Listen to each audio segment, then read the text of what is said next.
Ezekiel chapter 31. Pharaoh as a field cedar of Lebanon. In the 11th year, in the 3rd month of the 1st day, the word of the Lord came to me. Son of man, say to Pharaoh, king of Egypt, and to his hordes, who can be compared with you in majesty? Consider Assyria, once a cedar in Lebanon with beautiful branches, overshadowing the forest. It towered on high, its top above the thick foliage. The waters nourished it, deep springs made it grow tall. Their streams flowed all around its base and sent their channels to all the trees of the field. So it towered higher than all the trees of the field. Its boughs increased and its branches grew long, spreading because of abundant waters. All the birds of the sky nested in its boughs. All the animals of the wild gave birth under its branches. All the great nations lived in its shade. It was majestic in beauty, with its spreading boughs, for its roots went down to abundant waters. The cedars in the garden of God could not rival it, nor could the junipers equal to its boughs, nor could the plane trees compare with its branches. No tree in the garden of God could match its beauty. I made it beautiful with abundant branches.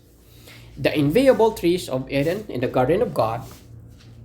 Therefore, this is what the sovereign Lord says: because the great cedar towered over the thick foliage, and because it was proud of its height, I gave it into the hands of the ruler of the nations, to him to deal with according to its wickedness. I cast it aside, and the most ruthless to foreign nations cut it down and left it.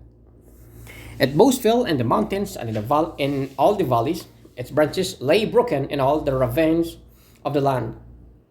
All the nations of the earth came out from under its shades and left it. All the birds settled on the fallen tree, and all the wild animals live among its branches. And therefore, no other trees by the waters are ever to tower proudly on high, lifting their tops above the thick foliage. No other trees so well watered are ever to reach such a height. They are all destined for death, for the earth below, among mortals who go down to the realm of the dead. This is what the sovereign Lord says. On the day it was brought down to the realm of the dead, I covered the springs with mourning for it. I held back its streams, and its abundant waters were restrained. Because of it, it clothed Lebanon with gloom, and all the trees of the field withered away. I made the nations tremble at the sound of its fall, when I brought it down to the realm of the dead, to be with those who go down to the pit. Then all the trees of Eden, the choicest and best of Lebanon, the well-watered trees, were consoled in the earth below. They thought like the great cedar. They gone down to the realm of the dead, to those killed by the sword, along with armed men who live in its shade among the nations. Which of the trees of Eden can be compared with you in splendor and majesty? Yet you, too, will be brought down with the trees of Eden to the earth below. You will lie among the uncircumcised, with those killed by the sword. This is Pharaoh and all his hordes, declares the sovereign Lord.